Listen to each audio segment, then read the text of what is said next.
नमस्कार, आप देख रहे हैं कृत्रिम वर्चुअल। मैं पंकज खजूरिया और आज के टैलेंट स्पीक प्रोग्राम में मैं आपको एक ऐसी महान विभूति से मिलवाने जा रहा हूँ जिन्होंने हाल ही में जो है कॉमनवेल्थ गेम के अंदर अपना लोहा मनवाया। मैं बता दूं आपको, पहली मर्तबा ऐसा हुआ पूरे भारतवर्ष में जहां एक कोच के अंदर जितने भी खिलाड़ी खेल रहे थे उन सभी खिलाड़ियों ने जो है वो मेडल जीता।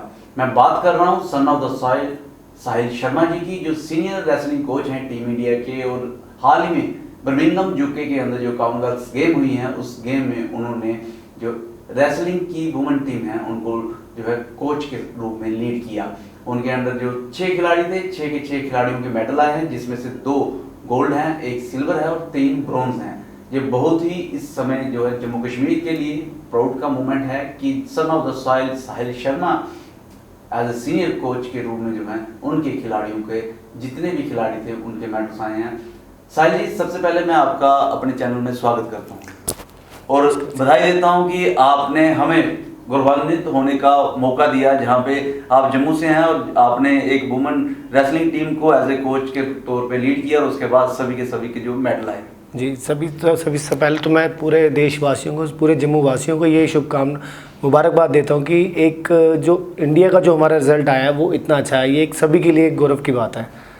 सर जी, खिलाड़ी जो खेलता है वो सामने दिखता है और जब वो मेडल लेता है उसके ऊपर वाहवाही भी होती है, लेकिन कितना मुश्किल है उस खिलाड़ी को तैयार करना और बीइंग ए कोच, क्योंकि आप बैक ऑफ द कर्टन जो सारी चीज़ें करते हैं तो उसके ऊपर मैं ज़रूर जानना चाहूँगा, उसके बाद बाकी बात करेंगे। हाँ, काफ़ी मुश्किल होता है। सबसे बड़ा प्रेशर तो कोच के ऊपर ये होता है कि आपकी जो टीम जा रही है उसमें से कितने मेडल आप ला सकते हो।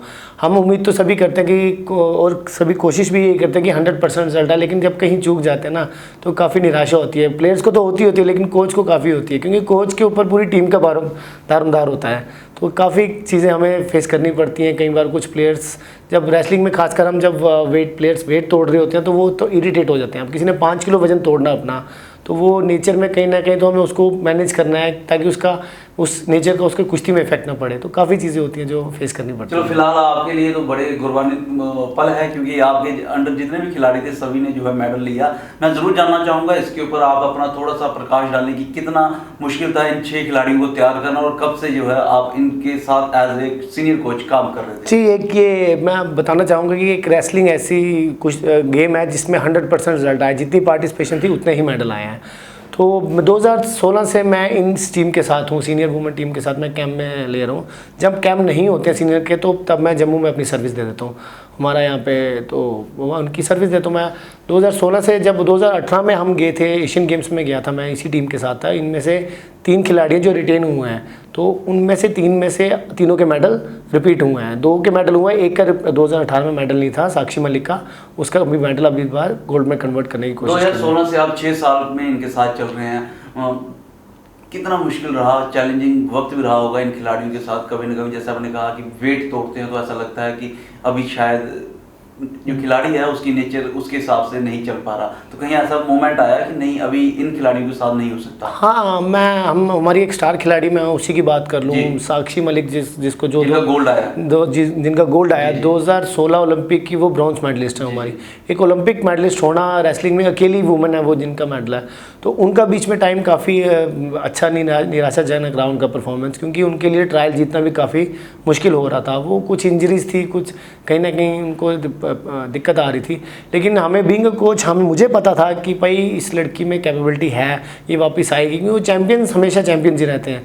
वो ये नहीं कि परफॉर्मेंस डाउन हो गई, तो उनको वापस लाने का जो एक कोशिश थी वो हमने की है, मैंने की है, मेरी पूरी टीम ने की है, तो हम उसमें सफल भी हुए हैं। आप कह रहे हैं कि ऐसा मोमेंट था जहां आपको लगता है साक्षी जो है वो भी नहीं कर पाएगी, जैसे साक्षी नहीं कर रही थी, लेकिन आपने उसको रिटेन करने की कोशिश की। क्या ऐसी चीज़ें आपको वहाँ पे उनके ऊपर आपने ली सो दैट कि वो वापस आ सके, क्योंकि ये रेसलर जो देख रहे हैं वो उनके लिए शायद बेशकीमती जानकारी हो सकती है। हाँ, मैं उसी की, हम साक्षी की बात कर रहे हैं, तो आप सभी को ये काफ़ी बड़ी न्यूज़ बनी थी कि जब वो ट्रायल्स में भी जीत नहीं पा रही थी, क्योंकि एक ओलंपिक मेडल ट्रायल्स में भी ना जीत पाना उसके लिए एक अच्छी न्यूज़ नहीं थी, और ये हमारे लिए भी अच्छी न्यूज़ नहीं, क्योंकि उसमें काफ़ी पोटेंशियल अभी, काफ़ी रेसलिंग बची हुई है उसके अंदर। तो वो पहले ही कहीं ना कहीं दिक्कत आ रही थी, काफ़ी चीज़ें थी जो हमने उसकी इम्प्रूव की हैं। और साइकोलॉजिकल भी थोड़ी वीक हो रही थी, फिर हमने उसमें भी काफ़ी उसके सेशंस लिए हैं, प्रैक्टिस में भी उसकी प्रैक्टिस चेंज करने की कोशिश की, हमने अपनी तरफ से पूरी कोशिश की। कोच हम देखते हैं अक्सर प्रैक्टिस को लेके ही जाने जाते हैं कि किस तरीके से प्रैक्टिस करवाते हैं। इसके अलावा भी बीइंग ए कोच कुछ और जिम्मेवारी होती है प्लेयर को तैयार करने की, क्योंकि आपने साइकोलॉजिकली बात की है, तो इसके ऊपर ही कुछ हो। हाँ, हमें कंपटीशन के टाइम पे तो काफ़ी इश्यूज आते हैं प्लेयर्स के साथ, कि मैंने बताया प्लेयर्स रेसलिंग जो गेम है वो एक वेट कैटेगरी में सीमित है, कि आपको इस वेट कैटेगरी के अंदर ही रखना अपना वेट। तो कई बार जो नॉर्मल डेज होते हैं उसमें हमारे रेसलिंग हम आम डाइट लेते हैं प्लेयर्स वगैरह, कि उसमें कोई इश्यूज आते नहीं है, कि मतलब आराम कुछ भी खाना, इंसान है मन करता है खाने का, कभी कुछ खा लिया तो वेट गेन होते हैं। तो कंपटीशन के टाइम जब आपको वेट लूज़ करना है तो एक प्लेयर का नेचर भी इरिटेट हो जाता है कि वेट तोड़ना है, ऊपर से परफॉर्मेंस भी करनी है। तो उन सारी चीज़ों को लेके हमें फिर एक स्टेप बाय स्टेप चलना पड़ता है। आप ऐसा कह रहे हैं कि सिर्फ प्रैक्टिस तक ही कोच का जो है वो दायरा सीमित नहीं है, उसके वेट गेन को लेके साइकोलॉजिकल जी बिल्कुल सारे जो है ध्यान में रखना पड़ता है। हाँ। तो कितना मुश्किल कार्य है ये, जो आप एज बीइंग ए कोच जो है एक प्लेयर को तैयार करना, और आप तो 6 प्लेयर को तैयार किए। देखिए हम एक कोच और एक स्टूडेंट नहीं रहते, वो फिर हमें उनकी फैमिली बनना पड़ता है जी। क्यों, अब आप हमारे घर के बच्चे कभी हम पे नाराज़ भी होते हैं, कभी हमें उन्हें मनाना भी पड़ता है, हमें भी बिगिन कोच भी मनाना हमें पड़ता है कि भाई हमने प्रैक्टिस के लिए यहाँ इकट्ठे हुए हैं, तो हमारा मेन मोटिव होता है प्रैक्टिस। कई बार होते हैं कुछ उतार चढ़ाव आते रहते हैं लाइफ में, फिर समझाना भी पड़ेगा उनको, आपको हंसी मजाक भी होगा उनके साथ कई बार ऐसा, तो सारी चीज़ें एक साथ लेके चलनी पड़ती हैं हमें। ये मैं बताता हूँ आपको, ये स्पोर्ट्स स्पिरिट है कि आपको बीइंग ए कोच नहीं, बीइंग ए फैमिली मेंबर उनके साथ चलना पड़ता है, और हंसी मजाक भी होता है और उनको मनाना भी पड़ता है, सो दैट कि उनकी जो परफॉर्मेंस है उसमें किसी प्रकार की भी जो है वो त्रुटि ना रहे। और रिजल्ट आपके सामने है, कॉमनवेल्थ 2022 जो बर्मिंघम यूके में हुआ, वहाँ पे पूरे भारतवर्ष में 6 खिलाड़ी जो गए थे रेसलिंग, वुमेन रेसलिंग टीम के, उन्होंने मेडल आए हैं, और सारा श्रेय जो है उन प्लेयर्स को जाता है। और उन प्लेयर्स को तैयार करने का श्रेय है वो सन ऑफ द साहिल शर्मा जी, जो सीनियर कोच हैं, जिस तरीके से मैंने पहले बताया आपको टीम इंडिया रेसलिंग के। साहिल जी, मैं आपका देख रहा था पूरा कैरियर, तो मुझे पता चला कि 2010 से आप बीइंग ए कोच जो हैं वो रेसलिंग से जुड़े हुए हैं। क्या सोच के आए थे रेसलिंग में, और कैसे आपने कोचिंग की लाइन ज्वाइन की? रेसलिंग में तो मैं 1998 से जुड़ा हूँ, 1998 एज ए प्लेयर भी था, बट रेसलिंग में आने की मेरे जो एक मार्गदर्शन, मेरी लाइफ के जो मार्गदर्शन, उनका नाम लेना चाहूँगा, दुष्यंत शर्मा जी हैं। उनको देख के हम रेसलिंग में आए थे, तो उन्होंने काफ़ी मेरे को एक कहते ना मेरे गुरु भी वही हैं, तो मेरे को सभी कुछ मेरे शर्मा जी को कौन नहीं जानता, वो खासकर जम्मू में अगर रेसलिंग का नाम आए, अखाड़े का नाम आए, तो बजरंगी अखाड़े का, तो दुष्यंत शर्मा जी का नाम ना आए, वो एक बहुत बड़ी हस्ती है हमारे जम्मू के लिए। और वो उस समय इंटरनेशनल रह चुके हैं जब जम्मू में कोई भी फैसिलिटीज़ नहीं। आज तो एलजी सर का भी मैं थैंक यू कहूँगा, काफ़ी कुछ प्लेयरों को सपोर्ट मिल रही है, बट वो उस समय के इंटरनेशनल है जिस समय कोई भी एक पैसे की सपोर्ट नहीं होती थी जम्मू में स्पोर्ट्स के लिए। तो उन्होंने ही मेरे को रास्ता दिखाया है, कि शायद उन्होंने कुछ देखा होगा मेरे अंदर, क्योंकि उनकी जो नज़र है वो एक समुद्र की तरह ही, वो समझ लेते हैं कि किसमें क्या चीज़। 1998 से एज ए प्लेयर आप हैं, हाँ, तो कहाँ पे आप जो प्रैक्टिस वगैरह किया करते थे? ये जी बजरंगी अखाड़े में हम प्रैक्टिस करते थे as a coach, as a player में। हाँ, उसी अखाड़े में हमने प्रैक्टिस की है, नेशनल्स खेले हैं वहाँ पे, ऑल इंडिया इंटर यूनिवर्सिटीज़ खेलनी है, इंटर कॉलेज के मेडल्स हैं मेरे, तो वहाँ से सफ़र शुरू हुआ था मेरा। फिर बीच में जी वो बीच में थोड़ा 2008 के आसपास थोड़ा इंजरीज आ गई थी मेरे को, तो उस वजह से फिर मेरे को कुछ कुश्ती आगे बढ़ा नहीं पाया बीइंग अ प्लेयर में, एज ए प्लेयर। तो फिर मैंने कोचिंग लाइन में 2010 में मैंने NIS की थी, नेशनल इंस्टीट्यूट ऑफ स्पोर्ट्स है एक पटियाला में, जिसमें डिप्लोमा इन कोचिंग होता है, स्पेसिफिक गेम का होता है, तो वहाँ पे मैंने 2010-11 में की थी। उसके बाद से मेरा कोचिंग सफर शुरू हुआ। कोई स्पेसिफिक क्वालिफिकेशन होती है रेसलिंग कोच के लिए? हाँ, वो डिप्लोमा इन स्पोर्ट्स कहा जाता है उसका जो डिप्लोमा है, हाँ NIS, उसका NIS से फेमस है वो, बट वो एक्चुअली होता क्या है कि नेशनल इंस्टीट्यूट ऑफ स्पोर्ट्स है,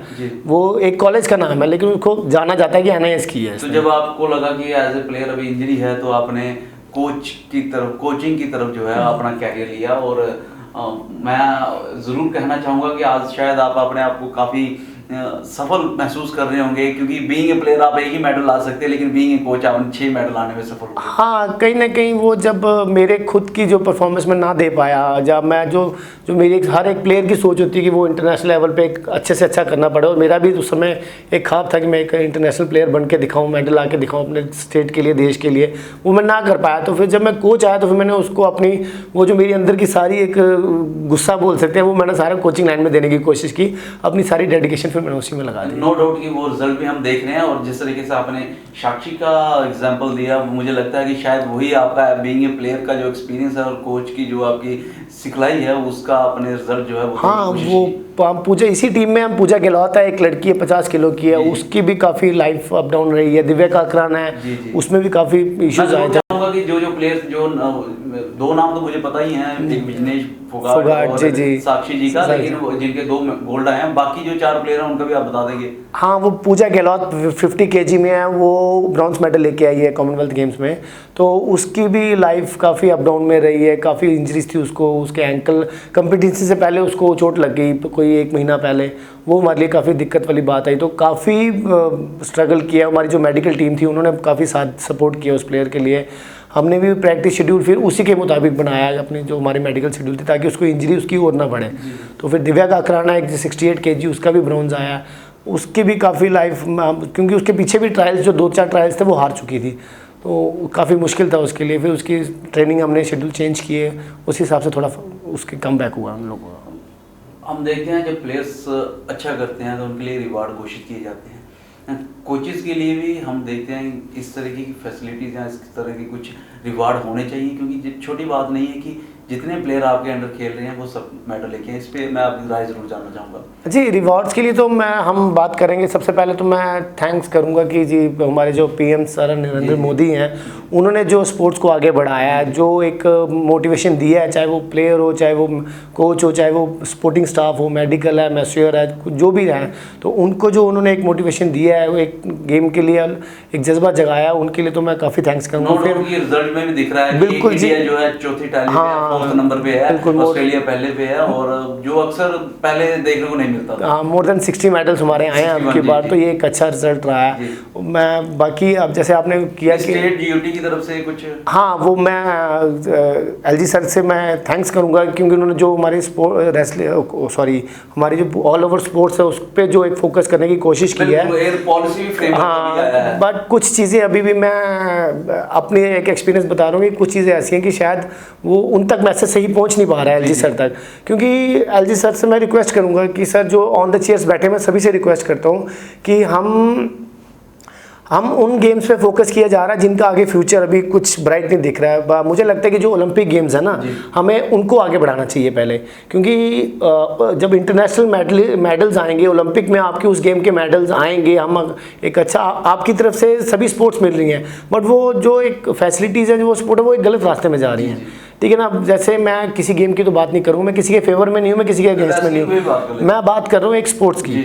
तो हम उन गेम्स को आगे बढ़ाने के उन गेम को पुश किया जा रहा है जिनका भी ओलंपिक में जो वैलिड नहीं है, रजिस्टर्ड नहीं है, या हम उनको वैलिड नहीं कह सकते हैं, वैलिड नहीं है, तो हम उन पे फोकस करने के बजाय हम अगर जो हमारी स्पोर्ट्स बॉडीज़ बैठे हुए हैं, जो सीनियर्स हैं हमारे, उनको उन गेम पे फोकस करना चाहिए जो ओलंपिक में हमारी रजिस्टर्ड है। ठीक है कि ओलंपिक में मेडल आएंगे तो हमारे स्टेट का नाम होगा, देश का नाम होगा। बाकी वो कुछ गेम्स है, मैं ये नहीं कह रहा कि वो गेम्स भी बड़ी ज़रूरी है हमारे लिए, क्योंकि नई नई गेम्स आएंगी, नए बच्चे आएंगे। जो ओलंपिक में रजिस्टर्ड या वैलिड गेम्स हैं उसके ऊपर जो है प्रायोरिटी के तौर पे फोकस करने की जरूरत है, नहीं हो रहा। बिल्कुल, ये sports authority of India, ministry of sports है, उन्होंने भी ग्रेड्स बनाए हुए गेम के कि कुछ जो ओलंपिक गेम्स है वो ए ग्रेड में है, जो नॉन ओलंपिक्स है वो बी या सी में, डी में है, कुछ नई गेम्स है बिल्कुल फ्रेश हैं वो डी। रेसलिंग का स्कोप जम्मू कश्मीर में किस तरीके से देखते हैं, क्योंकि आप सन ऑफ द सॉइल हैं, जो आपने कहा 1998 से ही आप इससे संबंधित हैं, तो रेसलिंग का स्कोप जम्मू कश्मीर में, रेसलिंग में जी बहुत पोटेंशियल है जम्मू में, बट कुछ एक मैं कह सकता हूँ कुछ कमी बोल सकते हैं। अब आप चैनल के सामने ही मैं कह रहा हूँ कि हमारे पास सबसे बड़ी बात है कि हमारे पास सेंटर ही नहीं है रेसलिंग का। आप इतनी बड़ी स्टेट में रेसलिंग का सेंटर ही नहीं है। रेसलिंग का सेंटर, एक रेसलिंग के लिए आपको कम से कम एक मैट चाहिए 12 मीटर बाय 12 मीटर का, तो वो अभी तक कोई एक सेंटर के पास है नहीं है। तो अब यहाँ पे स्टेडियम में भी हमारा एक मैट था, उसका भी वो 72 पीसीस के उसका पीसीस होते हैं, उसका एक मैट बनता है। उसमें 72 में भी वो 20 कहीं हैं, 10 कहीं पड़े हैं, तो वो कुछ एक सेंटर ही नहीं है, कोच नहीं है। यही वजह है कि जम्मू से इतना ज़्यादा रेसलिंग जो है, जो नॉर्थ इंडिया का मैं देखूं तो काफ़ी ज़्यादा रेसलिंग का जो है ग्रिप है, लेकिन जम्मू कश्मीर से इतनी ज़्यादा रेसलिंग जो है रेसलर नहीं निकल पाए। जी, यही बात है कि वो, क्योंकि फिर बच्चे फिर मिट्टी पे प्रैक्टिस करते हैं, तो मड रेसलिंग और मैट की रेसलिंग में ज़मीन आसमान का फ़र्क है। तो कहीं ना कहीं यहाँ से अब मैं सबसे बड़ी आप देख लीजिए, मैं इतनी बात कर सकता हूँ कि इतनी बड़ी स्टेट है हमारी, इतना बड़ा स्पोर्ट्स के ऊपर वो एक खर्चा किया जा रहा है, बजट दिया जा रहा है, लेकिन एक ओलंपिक गेम रेसलिंग जिसमें 100% रिजल्ट आया, उसका अभी तक इस स्टेट में कोच ही नहीं है। कोच की पोस्ट खाली है, इधर रेसलर कोई कोच ही नहीं है, स्टेट के पास कोई कोच नहीं है। मैं ये किसी की बुराई नहीं कर रहा, लेकिन मैं एक सच्चाई सामने रख रहा हूँ आपके। तो आप तो कोच हैं, लेकिन आप तो बाहर ट्रेन करवाते। जी, मैं भी यहाँ पे था, मेरे को भी कॉन्ट्रैक्ट पे इन्होंने 2-4 साल रखा, बट 2016 के बाद इन्होंने मेरा कॉन्ट्रैक्ट खत्म कर दिया। तो वो फिर उसके बाद फिर जब इन्होंने खत्म कर दिया तो फिर ऑब्वियसली हमारे भी नुकसान किसका, मैं जरूर जानना चाहूँगा। बातचीत हो रही है, रेसलिंग की हो रही है, तो आपने इतना देश को और जम्मू कश्मीर यूटी को जो है इतना गौरवान्वित महसूस करवाया, लेकिन नुकसान किसका है अगर जम्मू कश्मीर में इस प्रकार से कोच नहीं है, इंफ्रास्ट्रक्चर नहीं है? नुकसान तो सिर्फ रेसलिंग का है, रेसलिंग का है। मैं नहीं कहता कि स्टेट का नुकसान है कि मेरा नुकसान है, कुछ नुकसान सिर्फ रेसलिंग का हो रहा है। जो बच्चे जो पोटेंशियल है, जो कुछ कर सकते हैं, नुकसान तो उसका हो रहा है। ये देखा जाए थोड़ा इस बारे में, मैं अपने जो बैठे हैं चेयर्स ऑन द चेयर्स में उनसे रिक्वेस्ट करना चाहूँगा, थोड़ा हम उन गेम्स पे फोकस करें जो जिनका फ्यूचर अच्छा है, जिनका ओलंपिक्स के रजिस्टर्ड है, पहले उन पे देखा जाए। साथ के साथ हमें उन गेमों को भी लेना है साथ में, हम ये नहीं कहता कि उनको हम छोड़ दें, हमें उन गेमों को भी आगे बढ़ाना जो नई गेम्स आ रही हैं, क्योंकि एक जो ह्यूमन बॉडी है ना, वो हर एक की अलग अलग फिजिक है, हर एक की कुछ चीज़ें आप में है, आपकी बॉडी में जो ज़्यादा है, कुछ मेरे में है। अब मेरी बॉडी है वो रेसलिंग के लिए बेटर है, तो मैं उसको रेसलिंग में जाऊँ तो मैं अच्छा रिजल्ट दे सकता हूँ। आपकी बॉडी है वेट लिफ्टिंग के लिए अच्छी है, तो आप उसमें अच्छा रिजल्ट दे सकते हैं। तो ये चीज़ें सारी देखते हुए हमें उन गेमों को थोड़ा सपोर्ट ज़्यादा करें जो हमें इंटरनेशनल लेवल पे परफॉर्म कर सकते हैं। चलिए बात आएंगे दोबारा कॉमनवेल्थ गेम पे ही आएंगे। आपने कॉमनवेल्थ गेम होगी, इसमें मेडल भी आ गए, नेक्स्ट आपका रोड मैप क्या रहेगा, क्या तैयारी चल रही है सीनियर कोच? जी, अभी नेक्स्ट में तो हमारी नेक्स्ट मंथ में हमारी वर्ल्ड चैम्पियनशिप है रेसलिंग की, तो उसके बाद फिर हमारा टारगेट होगा नेक्स्ट ईयर का 2023 का एशियन गेम्स, और हमारा जो वर्ल्ड चैम्पियनशिप होगा वो 2024 का ओलंपिक फर्स्ट क्वालिफाई होगा। तो हमें सबसे ज़्यादा फोकस अब उस पर रखेंगे। मतलब बैक टू बैक आप अभी फ्री नहीं है? हाँ, अभी थोड़ा रेस्ट आएगा बीच में आफ्टर वर्ल्ड चैंपियनशिप के बाद, तो जी 6 महीने बाद फिर उसका, हाँ फिर तो 2-3 महीने में तो जी फिर तो वो शुरू हो जाएगा। तो हम उम्मीद करें कि इसमें जो है वो अब की बार तो मेडल तो सबके आ रहे हैं, लेकिन अब की बार गोल्ड का जो है बिल्कुल हम जी पूरी बढ़ सकती है। हाँ, हमको हमारी तरफ से भी कोशिश रहेगी एशियन गेम्स और ओलंपिक गेम्स में हम एक अच्छा रिजल्ट देने की कोशिश करें। जैसे कॉमनवेल्थ गेम्स में हमारा 100% है, तो हम उसमें भी एक इंडिया की 100% देने की कोशिश करें। जी, ये मेरे ख्याल में पहली मर्तबा होगा कि किसी कोच के अंडर जितने प्लेयर हैं उनके मेडल आए, ये भी एक रिकॉर्ड होगा अगर मैं गलत नहीं हूँ। हाँ, ये कॉमनवेल्थ का अब तक का सबसे बेस्ट रिजल्ट आया, जिसमें 2 गोल्ड आए हैं, 1 सिल्वर है और 3 ब्रॉन्ज है। 100% रिजल्ट है, बट गोल्ड की जो हमारी क्वांटिटी है वो बढ़ गई है। आगे 1 आता था, 1 से ज़्यादा कभी आया नहीं, तो 2 गोल्ड आना एक काफ़ी बड़ी बात है। हम नहीं, ये एक पूरी टीम को जाएगा जी, आप पूरी टीम को जाएगा। टीम स्पिरिट है, जो सारा श्रेय नहीं ले रहे हैं, टीम को पूरा श्रेय दे रहे हैं जी। ये सभी देशवासियों को एक उनको क्रेडिट जाना चाहिए, जिनकी दुआएं बच्चों के साथ थी, हमारी टीम के साथ थी। क्योंकि जब भारत का मेडल आता है ना, तो वो भारत का मेडल गिना जाता है, ना कि मेरे साहिल का मेडल या किसी बच्चे का मेडल गिना जाता है। तो एक भारत की एक जीत होती है, भारत की जीत होती है। ये टीम स्पिरिट के साथ कह रहे हैं, और कह रहे हैं कि अगले जो टूर्नामेंट्स होने वाले हैं, इंटरनेशनल टूर्नामेंट्स, उनमें जो है वो रिजल्ट और बेटर करने की कोशिश करेंगे, गोल्ड की क्वांटिटी जो है बढ़ाने की कोशिश करेंगे, पर हर रिजल्ट तो जो है 100% है। साहिल जी, आगे सवाल रहेगा आपसे, क्या कुछ मैसेज देना चाहेंगे, क्या कुछ कहना चाहेंगे? हाँ, मैं अपने एलजी सर से रिक्वेस्ट करना चाहूँगा कि सर आपका जो एक डेडिकेशन है सर, आपको एक यूटी को आगे लेने की, उसमें जो आपने स्पोर्ट्स पे जो आपने इतना फोकस किया हुआ है, तो उसको एक सही दिशा में थोड़ा उसको लेना, थोड़ा मैं आप सारे सीनियर्स हैं मेरे, सारे उसमें नॉलेज में भी आप एक्सपीरियंस आप सबका ज़्यादा, बट थोड़ा कहीं ना कहीं एक थोड़ा आउट ऑफ द लाइन चल रही हैं, तो उस चीज़ को थोड़ा ध्यान दिया जाए। अब मैं ज़रूर पूछना चाहूँगा, कुछ रिवार्ड वगैरह अनाउंस हुआ है आपके लिए, क्योंकि इतना बेटर रिजल्ट आया कुछ? नहीं, अब क्रिकेट में अक्सर देखते थे, अभी तो हर एक गेम में हो रहा है कुछ।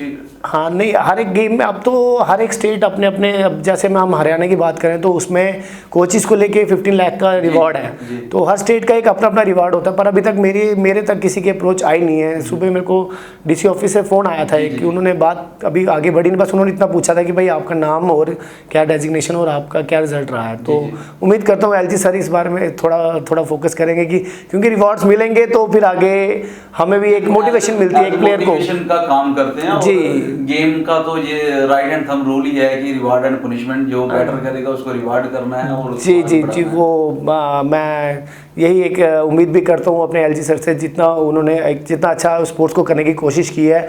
मैं एलजी सर का थैंक्स करना चाहता हूँ कि जिन्होंने हमारी जम्मू की स्पोर्ट्स को जो काफ़ी हद तक एक काफ़ी लो लेवल पे थी उसको एक हाई लेवल पे लेने की जो कोशिश वो कर रहे हैं, जो प्रयास कर रहे हैं, उसमें वो काफ़ी हद तक उनका जो एक मार्गदर्शन है वो बड़ा सही जा रहा है। जी। तो मैं एलजी सर से मैं रिक्वेस्ट करता हूँ कि एक बार मैं उनसे मिलना चाहूँगा। उनका बहुत बिजी शेड्यूल है इस समय, अब मुश्किल होगा, लेकिन उनके लिए भी मुश्किल है और मेरे लिए तो एक गर्व की बात होगी कि मेरे एलजी सर अगर मुझे मिलने का अपना एक कीमती समय देंगे।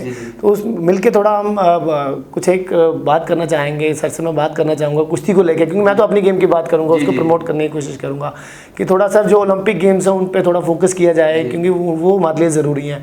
ओलंपिक्स को हम साथ लेके आगे बढ़ते रहें। कहते हैं ना, जितने ज़्यादा साथी होंगे हम उतनी ज़्यादा अचीव कर सकेंगे, जितनी ज़्यादा आपकी सेना होगी उतने ज़्यादा हमारी विजय होंगी। तो हम उस चीज़ को लेके थोड़ा मैं सर से बात करना चाहूँगा और मैं सर से रिक्वेस्ट करूँगी। हमारा जो JNK है ना, उसमें रेसलिंग में बहुत पोटेंशियल है, बट ये कि कुछ फैसिलिटीज़ में काफ़ी हद तक कमियाँ आ रही हैं। कुछ कमियाँ क्या देखा जाए, सच्चाई है कि वो है ही नहीं है कुछ भी, क्योंकि अब एक रेसलिंग मैट ही नहीं है जो अगर स्टेट के पास। तो एक शर्म की बात भी मैं कह सकता हूँ कि हमारे पास कई बार वो पूछते हैं जी आपके रेसलिंग में कितने वहाँ पे पोस्टेज है, कितने कोचेज़ हैं, कौन कौन है। नेशनल लेवल में ये बात होती है। हाँ, कई बार होती है कि भाई आप अपनी स्टेट में कितने कोचेज़ हैं, तो मैं फिर उनको कई बार बोलता हूँ कि एक भी नहीं है। वो सभी हैरान होते हैं कि एक भी कोच नहीं है स्टेट का।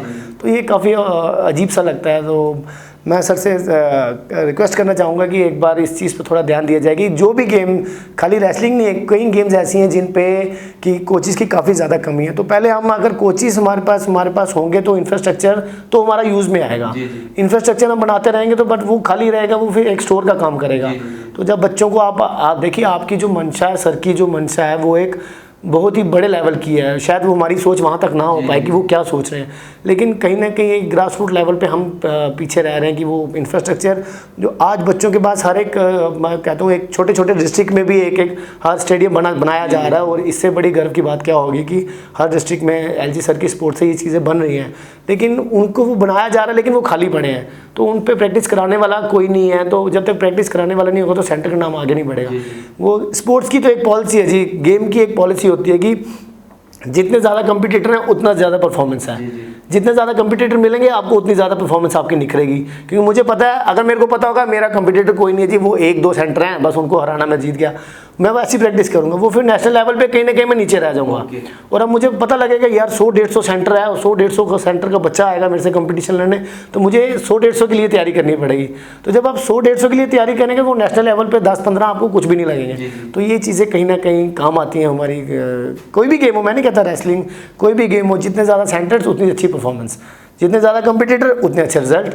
तो थोड़ा इस चीज़ पे मैं सर से रिक्वेस्ट करूँगा। कोचेज़ की काफ़ी गेम्स ऐसी हैं जिनमें अभी कोचेज़ की पोस्ट खाली पड़ी है। तो अगर आप, सर रिक्वेस्ट है कि अगर आप उनको थोड़ा उन पे थोड़ा फोकस किया जाए, जो आपका एक जो दूरदर्शन है स्पोर्ट्स को लेके, थोड़ा एक उस पर भी एक अधिक किरण आपकी डल जाए तो काफ़ी अच्छा होगा ये बच्चों के लिए। नो डाउट कि एलजी साहब ने तो काफ़ी बेहतरीन कार्य किया है और स्पोर्ट्स पॉलिसी को लेकर और बेटर करने। बिल्कुल, पॉलिसी जो बनाई है, एक बच्चों को बहुत मोटिवेशन मिला है इस चीज़ में। काफ़ी बच्चे अभी स्पोर्ट्स में आएंगे तो एक स्टेप उन्होंने पहला, हम कहते हैं एक स्टेप बड़ा आगे। अब एलजी सर के अंदर एक दिन ऐसा आएगा, मैं ये उम्मीद करता हूँ कि एक दिन ऐसा आएगा कि JNK का नाम होगा नेशनल गेम्स में, नाम होगा इंटरनेशनल में। मिनिमम नहीं तो 20-30% जो होंगे JNK के प्लेयर्स होंगे, अगर ऐसे ही हम आगे चलते रहे तो। जरूर एलजी साहब ने जिस तरीके से जम्मू कश्मीर स्पोर्ट्स काउंसिल को लेकर एक रबस स्पोर्ट्स पॉलिसी लाई है और आपने भी उसका जिक्र किया और रिजल्ट हम देख रहे हैं जम्मू से भी कुछ प्लेयर जो हैं वो इसमें कॉमनवेल्थ गेम में गए थे और बाकी भी जो नेशनल इंटरनेशनल गेम्स हो रही हैं उसमें बेटर रिजल्ट करने की कोशिश कर रहे हैं। ज़रूर अगर आपकी बात उन तक पहुंचेगी तो वो आप तक ज़रूर जो है आप करने की कोशिश करेंगे। मैं बताता हूँ ये साहिल शर्मा जी हैं, जम्मू से सीनियर कोच हैं समय रेसलिंग टीम इंडिया के, और जिनके अंतर्गत जैसे मैंने पहले ही बताया 6 खिलाड़ी थे और 6 के 6 खिलाड़ियों ने 100% रिजल्ट देते हुए 6 मेडल आए, जिसमें 3 गोल्ड 1 सिल्वर और 3 ब्रोंज थे। इसके साथ साथ मैं बता दूं ये तो सिर्फ टीम इंडिया को वहां पे sports authority of India Lucknow में जो है ट्रेन कर रहे हैं 2016 से, और किस तरीके से क्या चैलेंजेस रहे इन्होंने वो पूरी बताने की कोशिश की। लेकिन शायद एक चीज़ आप नहीं जानते हैं, जम्मू के अंदर भी ये रेसलिंग को फ्री ऑफ कॉस्ट बढ़ा रहे हैं। जितना इनसे हो सकता है, जिस अखाड़े में हो सकता है उस अखाड़े में जो है बच्चों को वहाँ पे ट्रेनिंग देने की पूरी कोशिश करते हैं और चाहते हैं कि जम्मू कश्मीर के अंदर भी जो रेसलिंग जो है जो ओलंपिक गेम है वो कहीं एक मुकाम तक पहुंचे। साहिल जी कुछ कहना चाहेंगे? जी, सभी को मैं फिर जाने से पहले एक बार फिर सभी को मैं बहुत बहुत मुबारक देना चाहता हूँ कि जो हमारा इंडिया का रिज़ल्ट, अगर हम अपने आप को इंडिया लेके चलें तो हम काफ़ी गर्व महसूस करते हैं, तो सभी को बहुत बहुत मुबारक है। धन्यवाद साहिल जी, आपने इतना कीमती समय निकाला और बेशकीमती जानकारी दी और आने वाले फ्यूचर की all the best. Thank you sir, thank you. तो ये थे Sahil Sharma senior coach wrestling team India के, और जिस तरीके से मैंने आपको पहले ही बता दिया कि इनके द्वारा जो है जितने भी खिलाड़ी हैं उन खिलाड़ियों का जो 100% रिजल्ट कॉमनवेल्थ गेम में जो आया यूके के अंदर जो हाल ही में बर्मिंघम में हुई, जो 28 जुलाई से लेके 8 अगस्त तक वहाँ पे थी, और 6 खिलाड़ियों का 6 मेडल 2 गोल्ड 1 सिल्वर 3 ब्रोंज आए हैं। हालांकि जब इनसे बातचीत कर रहे थे तो इन्होंने साफ तौर पे कहा कि बीइंग ए रेसलर इन्होंने 1998 से अपना कैरियर शुरू किया था और बीच में इंजरी होने की वजह से जो है इन्होंने उसको डाइवर्सिफाई किया कोचिंग के लाइन में, और एज ए रिजल्ट आज आप देख सकते हैं पहले तो बीइंग ए रेसलर सिर्फ जम्मू कश्मीर से थे, लेकिन अभी एज ए कोच जो है पूरे भारतवर्ष का नाम इन्होंने रोशन किया जब इनके अंतर्गत प्लेयर्स का 100% रिजल्ट लाते हुए कॉमनवेल्थ गेम में पहली मरतबा ऐसा हुआ कि जहाँ 100% रिजल्ट आया। और इन्होंने भी साफ तौर पे कहा जो चीज़ बीइंग ए प्लेयर ये नहीं कर सके उसको इन्होंने बीइंग ए कोच जो है वो करने की कोशिश की, और कहीं ना कहीं आज अपने आप में इस बात में गर्व महसूस करते हैं कि ये बीइंग ए कोच उन सारी चीज़ों को जो है यूटिलाइज करने में सफल रहे। बहरहाल इन्होंने कहा कि जिस प्रकार से इनका रिजल्ट आया सरकार को चाहिए कि इनकी तरफ जो इन तरह के और युवा हैं और कोच हैं उनकी तरफ ध्यान देना चाहिए और इनसे भी बातचीत करनी चाहिए, थोड़ा सा रिवार्ड जो है इनके लिए भी अनाउंस करना चाहिए। आप इसके बारे में क्या राय रखते हैं हमें कमेंट सेक्शन में कमेंट करके जरूर बताइएगा, और इस वीडियो को लाइक और शेयर करना ना भूलिएगा। अगली अपडेट के लिए जुड़े रहिए गर्जम वर्चुअल के साथ। जय हिंद।